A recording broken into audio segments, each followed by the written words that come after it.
Goedemiddag, ik ben Hamza Masri en ik kom oorspronkelijk uit Damascus, Syrië. Ik ben 25 jaar oud en woon al 3 jaar in Utrecht, Overvecht. Ik kom uit een hele mooie stad, die heet Damascus. En het is heel groot en heel druk als jullie hier kunnen zien. Ja. Toen ik in Damascus was, heb ik 2 jaar accountancy gestudeerd aan de Universiteit van Damascus. Maar helaas heb ik het niet afgemaakt. En toen ik naar Nederland kwam, heb ik via Inclusion aan de universiteit en de Hogeschool van Utrecht zomercursussen gevolgd in mathematics en het was ook finance en banking. In 2017, 2018 heb ik een schakeljaar gedaan om naar de hogeschool te kunnen gaan studeren. En daar heb ik vakken op HAVO-niveau gestudeerd. En nu ben ik business, sales and finance student bij ROC Amersfoort. Ja. Tijdens mijn middelbare school in Syrië heb ik gewerkt als winkelmedewerker bij een grote winkelcentrum. En daarna ging ik naar de universiteit en daarnaast heb ik als kassamedewerker gewerkt. En daarna als zogenoemde in de Arabische wereld material accountant. Het is vergelijkbaar met inventarisadministratiemedewerker. Ja. Ja. En mijn werkervaring in Nederland begon toen ik als vrijwillig basiscomputerdocent gewerkt bij Digiwijs. En daar heb ik computerles gegeven in de bibliotheek Overvecht. En tijdens een schakeljaar dat ik deed, heb ik bij UPS gewerkt als binnendienst exportmedewerker. En recentelijk bij Picnic gewerkt als magazijnmedewerker. Ja. Nu, waarom weg? Dit ga ik in het Engels liever lezen. Even kijken. So there are a lot of checkpoints in Syria. At a checkpoint, you are asked to show your ID, and for men, a document that shows when you should go to the military service. It took me 30 minutes to reach my work by bus, but I had to take another route that would take me 1 hour and a half, and I will tell you why. So sometimes, this is what a checkpoint look like.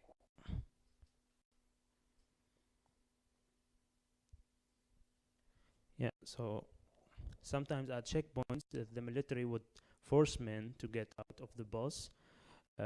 People would be taken by force to battleground, the so-called hot areas, for about 10 hours or maybe for days.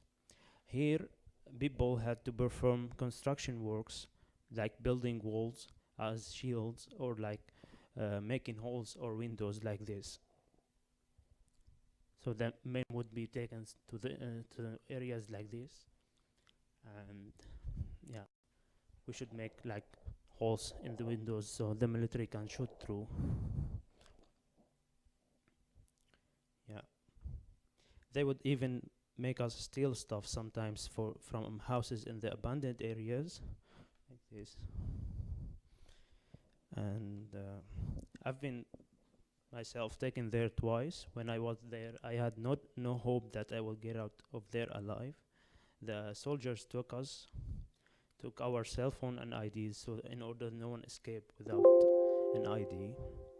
You are not allowed to use your phone and tell anyone where you are.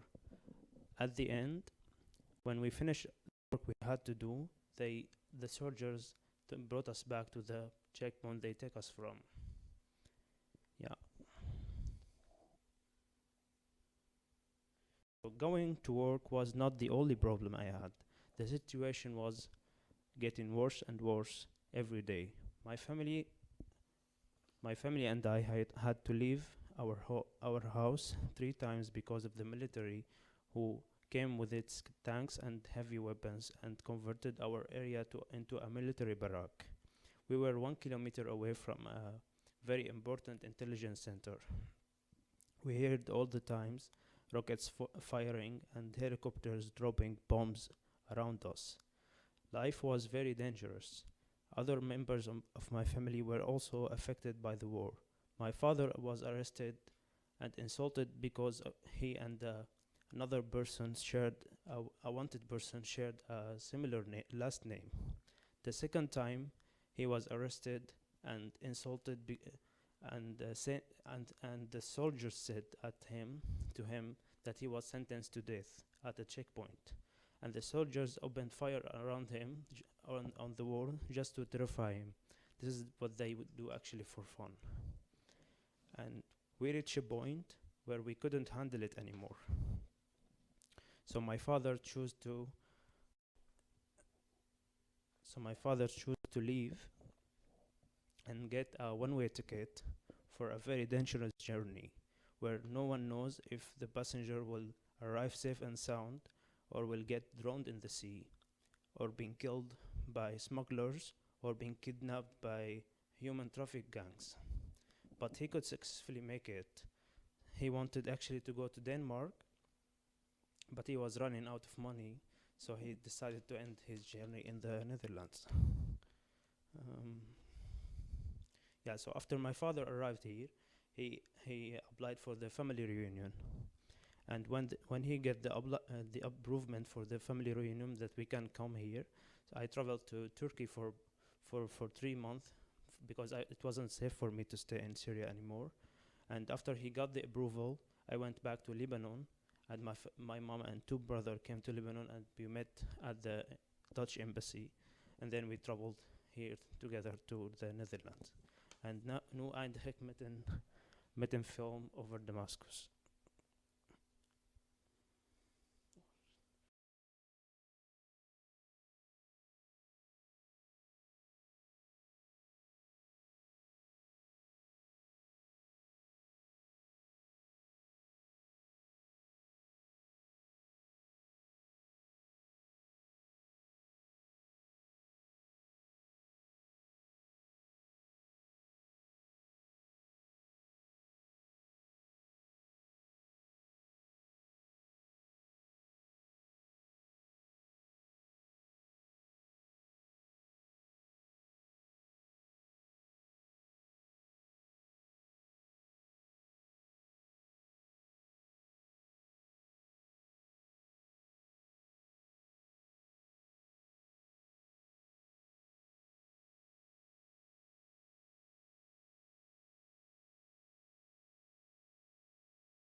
Ja, zijn er nog vragen of commentaren, opmerkingen?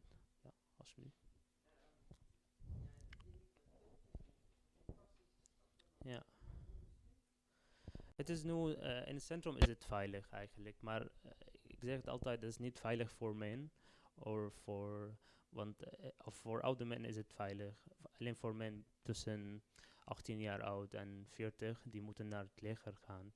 Of ook tussen 40 en 50, ze moeten nog een keer gaan naar het om militaire dienst te doen. Dus dat is niet veilig voor hen. Je kan soms ehm, soort geen je kan het later doen als je nog aan het studeren bent, maar niet altijd.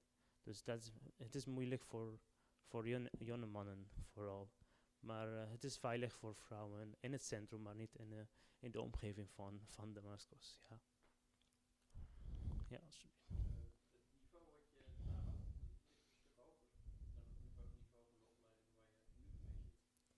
ja. Over dat in Syrië, ja.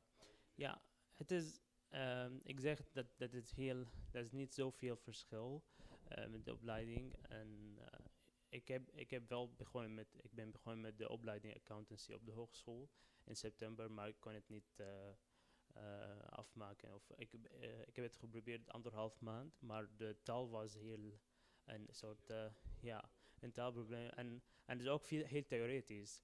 En op de hogeschool moest ik van de eerste week veel projecten inleveren. Of 3 projecten inleveren. En dan ook een samenwerking doen met andere studenten. En dat was voor nieuwe studenten is het heel moeilijk. En dat kon ik niet tegen. Daarom uh, ben ik gestopt met de opleiding en geen een MBO 4 opleiding doen. Ja. Maar ik denk dat ik ga niet, ik ben niet van plan om later naar de hogeschool te gaan, maar misschien verder andere cursussen te volgen. Of ja, voor nu. Ja, alsjeblieft. Ja.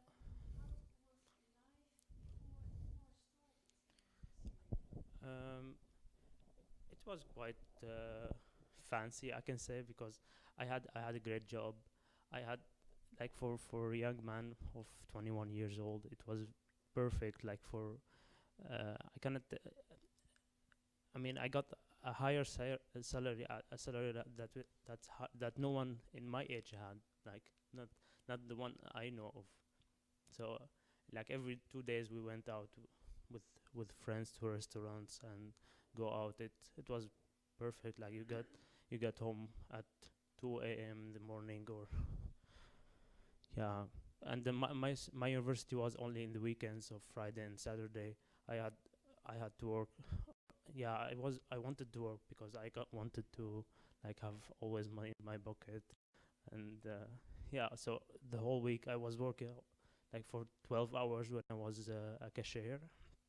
So it was fine. Yeah, quite fine. Like the whole week I was working. In the weekend just going to the university sometimes. Yeah, it was intensive in the weekend, I must say. Yeah, yeah, but for the rest it was very fine.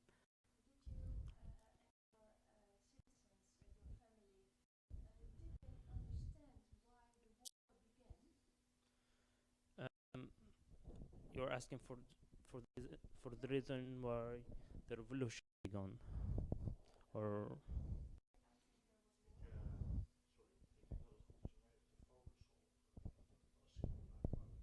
yeah, yeah, yeah. We're familiar why the revolution started. Yeah, and I think most of the Syrians do. Yeah, but I got it why it's very confusing for Western people to understand, because it's after 8 years, and at the beginning there were stuff uh, that people wanted, and now it's different. At the beginning they just wanted freedom, and now they want that the regime is goes. And yeah, I think it's very complicated for Western people to get it. Yeah, it's very deep. It needs hours to respond to. Yeah, ja. Als men bent, maar niet altijd. Dus ja, het is moeilijk. Ik kan niet zeggen dat het makkelijk is. Aan het begin was het gewoon dat je moet, dat de taal was een soort barrière is. En het is goed dat veel Nederlanders Engels al spreken. En dat maakt het voor ons makkelijk om gewoon contacten te hebben met Nederlanders. Maar aan de andere kant, voor sommige mensen was het moeilijk, omdat ze dan geen Nederlands leren. Dat ze gewoon in het Engels communiceren. Ze gaan wel naar taalscholen om Nederlands te leren, maar als we oud gaan, dan is het alleen in Engels of zo. Ja. Ja.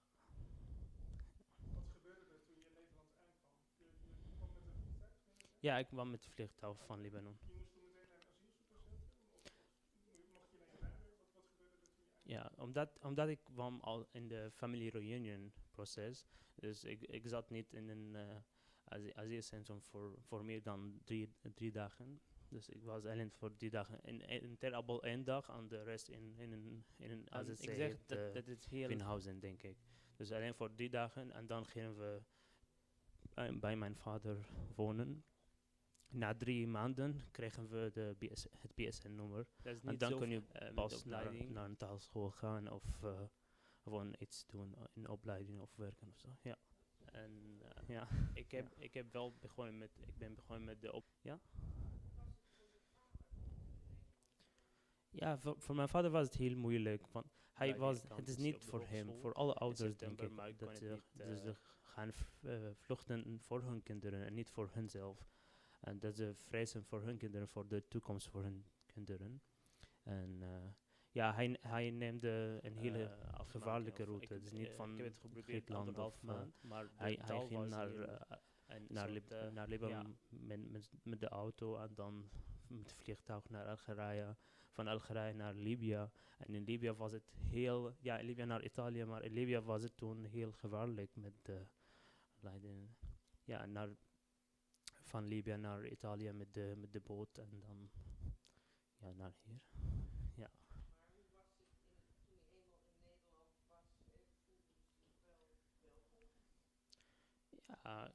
Ja, hij bleef hij besteedde veel tijd in de AZC voordat hij naar een huis kwam.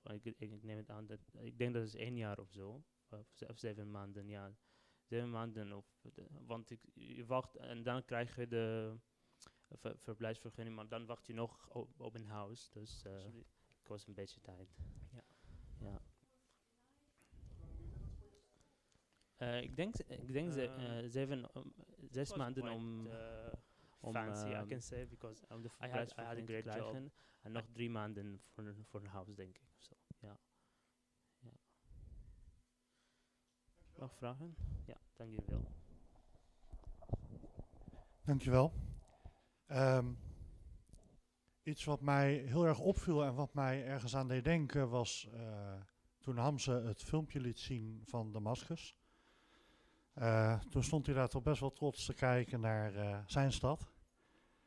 En we praten over gelukzoekers. Hè. We zien mensen die asiel komen zoeken en het nieuwste model iPhone hebben. En daar worden dan opmerkingen over gemaakt. Want ja, hoe kan een vluchteling nou dingen hebben? Vluchtelingen horen arm en zielig te zijn en anders ben je hier niet welkom. Is vaak een sentiment. Maar daar vergeten we dus bij dat dat soort oorlogen dus wel uitbreken in gewoon zeer ontwikkelde landen waar mensen een gewoon leven hebben zoals wij.